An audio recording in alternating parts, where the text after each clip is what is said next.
नवनिर्मित ऑडिटोरियम का उपयोग सबसे पहले टोबैको कंट्रोल के लिए होने वाले किसी एक इंटरनेशनल सेमिनार के लिए ही किया है और इससे पूरा एम्स प्रशासन अभिनंदन का पात्र है। मेरी ओर से बहुत बहुत बधाई। हम सब जानते हैं कि मेडिकल साइंस ने बहुत प्रगति की है,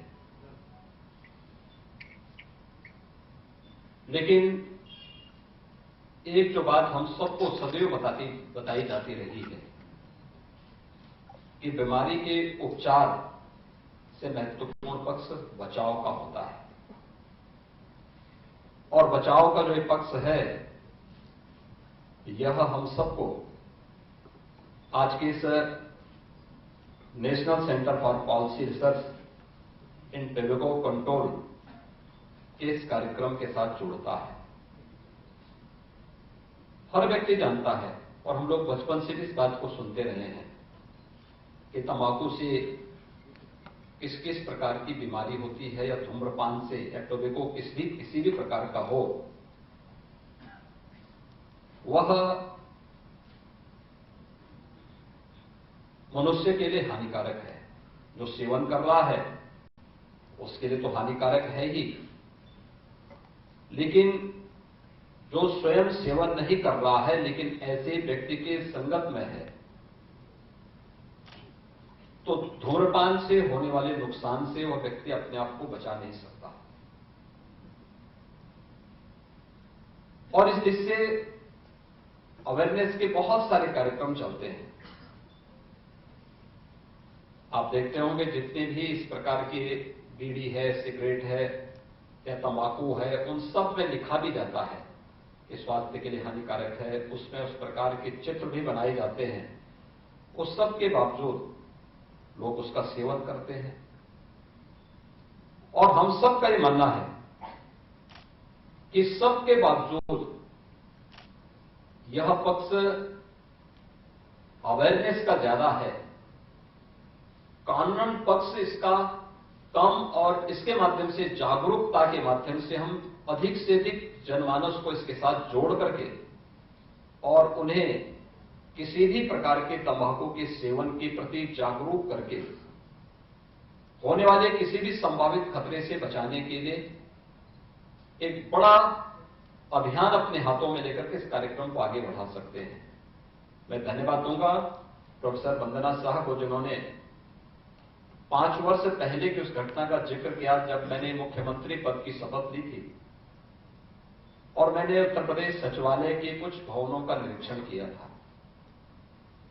मैंने देखा था कि वहां पे गुटखा पान खाकर के लोगों ने जगह जगह कोनों कोनों में थूका हुआ था, गंदगी का ढेर था, और मैंने उस समय उत्तर प्रदेश शासन से जुड़े हुए किसी भी सरकारी कार्यालय में तंबाकू या उससे जुड़े हुए किसी भी ऐसे उत्पाद को पूरी तरह प्रतिबंधित किया था और कहा था कि इस प्रकार का कोई भी उत्पाद उत्तर प्रदेश शासन के किसी भी सार्वजनिक स्थान पर कार्यालयों में कोई उपयोग नहीं करेगा, और करेगा तो फिर उसके लिए सरकार उसको दंडित करेगी। और उस प्रकार की व्यवस्था हम लोगों ने 5 वर्ष पहले प्रदेश में लागू की थी, जो सफलतापूर्वक आज भी चल रही है। लेकिन इसमें बहुत कुछ किए जाने की आवश्यकता है, और एम्स गोरखपुर इसकी अगुवाई कर रहा है। यह अत्यंत महत्वपूर्ण है, क्योंकि मेडिकल स्टूडेंट इसके साथ जुड़ेंगे, मेडिकल फैकल्टी इसके साथ जुड़ेगी, वह इसलिए महत्वपूर्ण है। एक समय हम लोग देखते थे सिगरेट के डिब्बिया में लिखा रहता था कि स्वास्थ्य के लिए हानिकारक है, लेकिन मैं देखता था कि उस समय बड़े बड़े डॉक्टर भी सिगरेट की कस सबसे ज्यादा लगाते थे और अपनी ओपीडी में पीते थे। पेशेंट उनके सामने बैठा है लेकिन वह सिगरेट की कस लगाते थे। अब तो आपने देखा होगा सरकार ने फिल्मों में, विज्ञापनों पर भी इस प्रकार के प्रतिबंध लगाए हैं कि कहीं भी कोई ऐसा दृश्य नहीं होना चाहिए जो किसी भी प्रकार से इस प्रकार के किसी कृत्य को प्रोत्साहित करता हो। दूसरा, एम्स गोरखपुर की दृष्टि से या मेडिकल के क्षेत्र को जो लोग अपनी स्वयं के स्वावलंबन का आधार बनाना चाहते हैं, इसके माध्यम से सेवा इस क्षेत्र को चुनना चाहते हैं, उनके लिए पक्ष और भी महत्वपूर्ण इसलिए हो जाता है कि हम लोगों ने कभी भी, हम लोग देखते हैं और अक्सर आपके साथ भी ये जुड़ा होगा कि आप लोग कार्य करते हैं, अपने पाठ्यक्रम तक सीमित रह जाते हैं और आपका प्रयास होता है कि आप अपने पाठ्यक्रम में अच्छे अंक प्राप्त करें, आपको अच्छे अंकों से आपकी यूजी की डिग्री मिले, फिर आप पीजी करें, फिर उसके बाद सुपर स्पेशलिटी में आप किसी एक धारा को लेकर के आगे बढ़कर के अच्छे चिकित्सक के रूप में अपनी ख्याति प्राप्त कर लें। जो परंपरागत है केवल आप उसी को लेकर के चल रहे हैं, अपने स्तर पर कुछ नया ऐड करने का प्रयास ज्यादातर लोग नहीं कर पाते। और मेरा मानना है कि सबसे ज्यादा आपके पास उस प्रकार की संभावना है। एक चिकित्सक अगर 1 वर्ष तक अपनी ओपीडी में बैठता है तो उसके लिए एक नया पब्लिकेशन उस ओपीडी के माध्यम से ही प्राप्त हो जाता है। प्रत्येक पेशेंट को दी जाने वाली उसकी सलाह और उस पेशेंट के प्रत्येक लक्षण आपके लिए एक नया रिसर्च पेपर भी तैयार करते हैं और इस पर कभी भी ध्यान देने का प्रयास बहुत कम हो पाता है, बहुत कम ही हो पाता है। और मैं कहूंगा इस बात को, ये हम सबका सौभाग्य है कि देश के यशस्वी प्रधानमंत्री श्री नरेंद्र मोदी जी ने इस देश को नेशनल एजुकेशन पॉलिसी 2020 दिया है और इस नेशनल एजुकेशन पॉलिसी में इन सभी बातों को समाहित करने का भरपूर प्रयास किया गया है। हम लोग इनोवेशन को कैसे जन्म दे सकते हैं, हमारा रिसर्च क्या है, यह आपकी योग्यता का आधार बनेगा और उसी प्रकार से आप आगे बढ़ पाएंगे। मैं इस बात को देखता था, आप गोरखपुर में हैं और एम्स गोरखपुर का उद्घाटन प्रधानमंत्री जी के कर कमलों से विगत वर्ष हुआ है। इससे पहले यहां पर आपकी यूजी की कक्षाएं प्रारंभ हो चुकी थी, तब भी मुझे यहां आने का अवसर प्राप्त हुआ था। यहां पर जो पुराने फैकल्टी मेंबर्स हैं आपके एम्स गोरखपुर और गोरखपुर से जो जुड़े हैं, तो इस बात को जानते हैं। देखिए, आज भी हम लोग कहां और किस रूप में जीने का प्रयास कर रहे हैं, बड़ी वैसी स्थितियां हैं इस पूर्वी उत्तर प्रदेश में और खासतौर पर उत्तर प्रदेश के 38 जनपद ऐसे थे जहां पर 1977-78 में एक बीमारी आई थी, मस्तिष्क ज्वर की, इंसेफ्लाइटिस की, और 40 वर्षों में इस बीमारी से पूर्वी उत्तर प्रदेश के 50,000 से अधिक बच्चों की मौत हुई थी।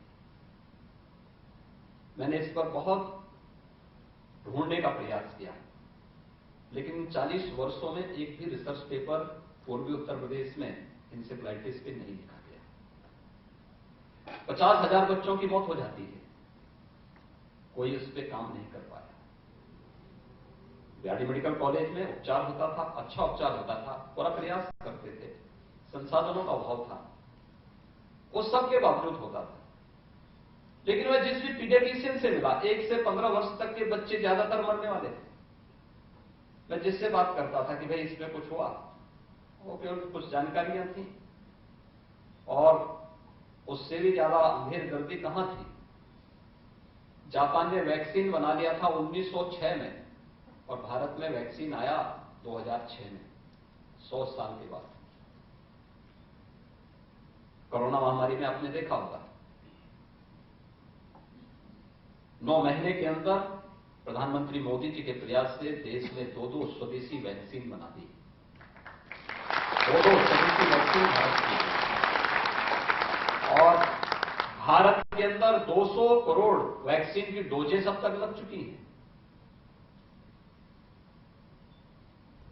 अगर हमने डिग्री ली है, इसका मतलब हमारा कार्य समाप्त नहीं हो जाता है। हमारे लिए एक विशाल क्षेत्र खुला हुआ है जहां पर हम इस रिसर्च की संभावना को आगे बढ़ा सकते हैं। और हर पेशेंट, याद रखना, आप भले ही जो आधुनिक जो मॉडर्न मेडिकल साइंस है उसमें इस बात को महत्व नहीं दिया जाता है, लेकिन आप आयुष के उसमें थोड़ा जाके देखेंगे तो उपचार की पद्धति व्यक्ति की प्रकृति पर भी निर्भर करता है। वह किस प्रकृति का है, उसी प्रकार की उपचार की पद्धति उसके लिए आवश्यक होती है। और मुझे लगता है कि टेबको कंट्रोल के लिए भी जो अभियान चल रहा है, इस अभियान को जागरूकता के साथ साथ इसे बृहद पैमाने पर हमें आगे बढ़ाने की आवश्यकता है। दूसरा, इसके तह में जाने की आवश्यकता भी है। एक बार आप लोगों ने अपने हाथों में इसको ले लिया, कोई भी पेशेंट आपके पास आता है और कोई इतना प्रतिष्ठित संस्थान जब इस कार्यक्रम के साथ जुड़ेगा तो स्वाभाविक रूप से एक कॉमन मैन उस पर विश्वास करेगा।